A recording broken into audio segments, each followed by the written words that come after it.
ឯកសារត្រៀមសម្ភារជាមួយនឹងស្ថានទូតអាមេរិកមានឯកេខ្លះសម្រាប់ visa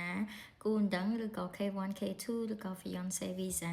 ទាំងអស់មាន11មុខទី1គឺ passport ហើយនឹងតាក់សញ្ញាណប័ណ្ណរបស់យើងហ្នឹងទី2គឺ DM 160របស់យើង confirmation page ដែលយើងបានបំពេញ the online visa application form ហ្នឹងទី3គឺinterview appointment letter លិខិតសភារបស់យើងហ្នឹងថ្ងៃដែលយើងសភាហ្នឹងគេមានតែសេក្រាស់ហ្នឹងទី4គឺសបុតលិខិតបញ្ជាក់សបុតកណើតរបស់យើងមាន original របស់យើងមានសបុតកណើតលិខិតបញ្ជាក់សបុតកណើតហើយនឹងបកប្រែជាភាសាអង់គ្លេសទី5គឺលិខិតPJ Home 8មានសេវាកម្មបំពេញឯកសារជាភាសាអង់គ្លេសនិងត្រៀមឯកសារដើម្បីសម្ភាសយកវីសាមកសហរដ្ឋអាមេរិកសូមកុំភ្លេចតំណមក PJ Hub 8សូមកុំភ្លេចប្រើប្រាស់សេវាកម្ម PJ Hub 8អរគុណថាតកោតទោសរបស់យើងហ្នឹងទី6គឺលិខិតបណ្ណសុខភាពរបស់យើងភាគច្រើនគេឲ្យជាវិក័យប័ណ្ណមកយើងអញ្ចឹងទី7គឺតំណែងស្នេហារបស់យើងតំណែងលក្ខណៈថាផុសតាំងដែលបង្ហាញពីតំណែងរបស់យើងហើយនឹងគូស្វាមីរបស់យើងឬក៏គូដណ្ដឹងរបស់យើងដៃគូយើងហ្នឹងរូបថតជុំគ្នាឆាតជាមួយគ្នាធ្វើដំណើរជុំគ្នាឬក៏មានវិធីអីឬក៏អត់មានវិធីអីដូចគ្នាធ្វើមិនឲ្យតែមានផុសតាំងបញ្ជាក់ពីតំណែងរបស់យើងឆាតញ៉ាយគ្នាអញ្ចឹងទី8គឺ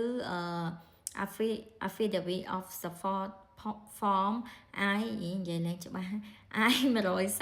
ញ្ចឹង complete មានលក្ខណៈថា sponsor គេ sponsor យើងពេលយើងទៅដល់សហរដ្ឋអាមេរិកអញ្ចឹងគឺឯកសារហ្នឹងសំខាន់ I 134ទី9គឺផុសតាង financial evidence from your fiancé មានថាផុសតាងតាក់ទងទៅនឹងហិរញ្ញវត្ថុរបស់គូដណ្ដឹងរបស់យើងហ្នឹងមានអីគេខ្លះតាក់យើងចង់ឲ្យ3ឆ្នាំក៏បានចង់ឲ្យតែឆ្នាំទៅក៏បានដែរតែអ្វីដែលសំខាន់មានឯកសារកាន់តែច្រើនគឺកាន់តែល្អតាក់ return ពី last year ឆ្នាំមុនហ្នឹងតាក់ return ឆ្នាំមុន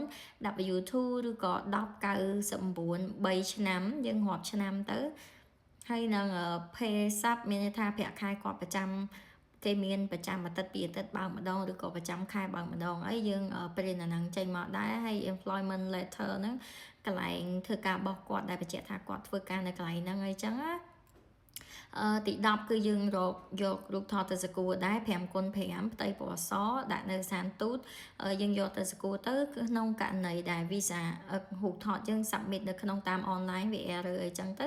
គេអាចត្រូវការរូបថតនឹងដែរទី11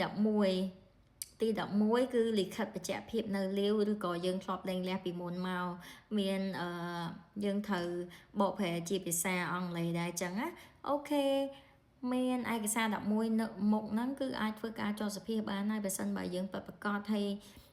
ខ្ញុំនឹងចេញវីដេអូក្រោយៗទៀតតាក់ទងទៅនឹងការសភាជាមួយនឹងសានទូតអាមេរិកចំពោះវីសាផ្សេងអរគុណច្រើនបើគិតថាវីដេអូនេះមានប្រយោជន៍សូមកុំភ្លេចជួយ like and share និងផ្ញើវីដេអូនេះទៅកាន់អ្នកដែលមានដៃគូឬក៏ប្តីប្រពន្ធគូដណ្ដឹងជា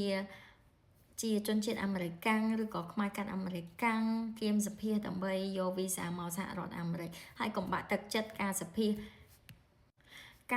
គឺនៅតែមានទោះបីជាគេថាផ្អាកបដោះសន្តិតទៅនឹងវីសាសិន